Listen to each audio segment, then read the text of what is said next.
पहले विमान का उड़ना, फिर सिनेमा और टीवी का चलना, मोबाइल पे बात करना और कार में घूमना, एक रहस्य और कल्पना की बातें हुआ करती थी।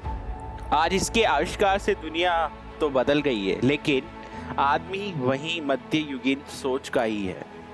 धरती तो कहीं रहस्यों से भरी पड़ी है, उससे कहीं ज्यादा रहस्य तो समुद्र में छुपा हुआ है। उससे भी कहीं ज्यादा आकाश रहस्यमय है और उससे कई गुना अंतरिक्ष में अंतहीन रहस्य छुपा हुआ है। दुनिया में ऐसे कई रहस्य हैं जिनका जवाब अभी भी खोजा जाना बाकी है। विज्ञान के पास इनके जवाब नहीं है, लेकिन खोज जारी है। ऐसे कौन से रहस्य हैं जिनके बारे में इंसान नहीं जान पाया है, लेकिन अगर उनकी वो रिसर्च करे, उन्हें खोजे, तो क्या भविष्य बदल जाएगा? जी हाँ, तो ऐसे ही एक चीज के बारे में, एक रहस्य के बारे में, एक खोज के बारे में हम आज बात करेंगे हमारे साइंस विद अध्यात्मन के इस एपिसोड में। तो शुरू करते हैं बिना किसी देरी के। जी हाँ, सबसे पहले मैं आपको बता दूं, इस एपिसोड में जो है हम बात करेंगे हमारे टाइम मशीन की। जी बिल्कुल, क्या टाइम ट्रैवल पॉसिबल है? क्या हम फ्यूचर में ट्रैवल कर सकते हैं या पास्ट में जो भी हुआ उसको बदलने के लिए ट्रैवल कर सकते हैं? Is it possible? हमने कई मूवीज में देखा है, क्या होता है कि अक्सर जो साइंस फिक्शन वाली मूवीज है, हमने उनमें देखा है कि टाइम ट्रैवल पॉसिबल बताया गया है। कुछ मशीन्स के द्वारा टाइम का ट्रैवल किया जा सकता है। तो क्या ये सच है?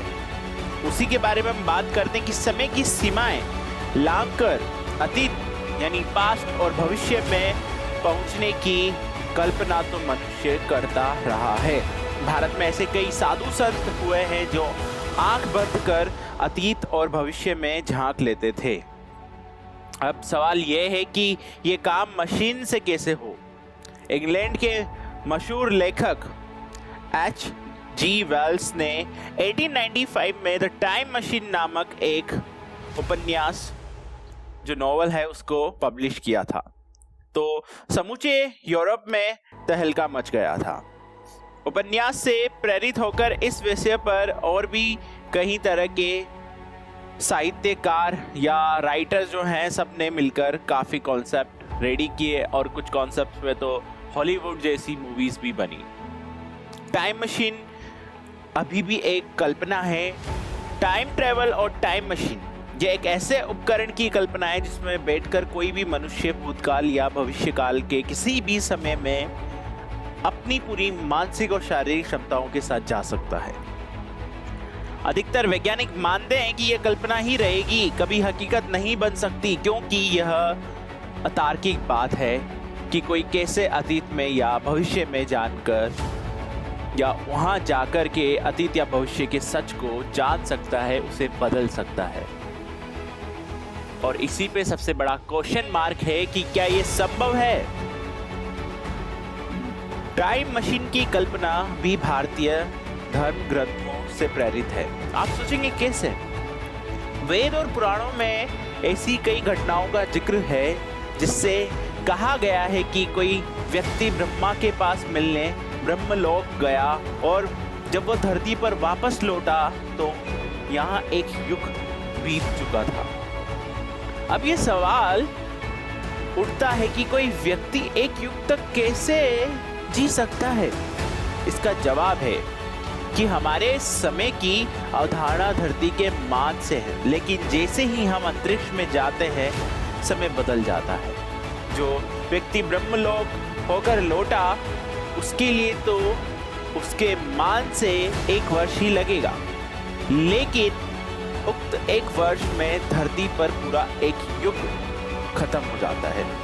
बुध ग्रह पर तो 2 युग बीत गए होंगे, क्योंकि वहां का 1 साल जो है 88 डेज का ही होता है, यानी 88 दिन का ही होता है। अब हम टाइम मशीन की थ्योरी को समझते हैं।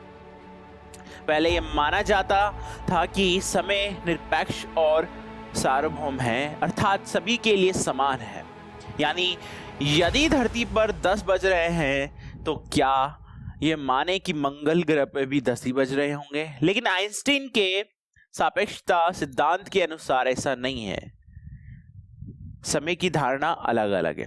आइंस्टीन ने कहा है कि दो घटनाओं के बीच का मापा गया समय इस बात पर निर्भर करता है कि उन्हें देखने वाला किस गति से जा रहा है। मान लीजिए कि दो जुड़वा भाई हैं, ए और बी। एक काफी तेज गति से अंतरिक्ष यान से किसी ग्रह पर जाता है, कुछ समय बाद पृथ्वी पर लौट आता है, जबकि बी घर पर ही रहता है। ए के लिए यह सफर हो सकता है कि 1 साल का रहा हो, लेकिन जब वो पृथ्वी पर लौटता है तो 10 साल बीत चुके होते हैं। उसका भाई बी अब 9 वर्ष बड़ा हो चुका है, जबकि दोनों का जन्म एक ही दिन हुआ था। यानी ए 10 साल भविष्य में पहुंच गया है।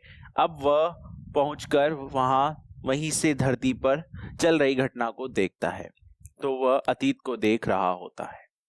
जैसे एक गोली छूट गई है, लेकिन यदि आपको उसको देखना है तो उस गोली से भी तेज गति से आगे जाकर के उसे क्रॉस करना होगा और फिर पलटकर उसको देखना होगा, तभी वह तुम्हें दिखाई देगी। इसी तरह ब्रह्मांड में कई आवाजें, चित्र और घटनाएं जो कि घटित हो चुकी हैं, वे फैलती जा रही हैं। वे जहां तक पहुंच गई हैं, वहां पहुंचकर उनको पकड़कर सुनना होगा। यदि ऐसा हुआ तो कुछ ब्रह्मांडीय किरणें प्रकाश की गति से तेज चलती हैं। उन्हें एक आकाशगंगा पार करने में कुछ क्षण लगते हैं, लेकिन पृथ्वी के समय से ये 10,000 वर्ष बीत जाते हैं। तो कहीं ना कहीं टाइम मशीन, भौतिक शास्त्र की दृष्टि से यह सत्य है, लेकिन अभी तक ऐसी कोई टाइम मशीन नहीं बनी है जिससे हम अतीत या भविष्य में पहुंच सके। यदि ऐसे हो गया तो बहुत बड़ी क्रांति हो जाएगी। मानव जहां खुद की उम्र बढ़ाने में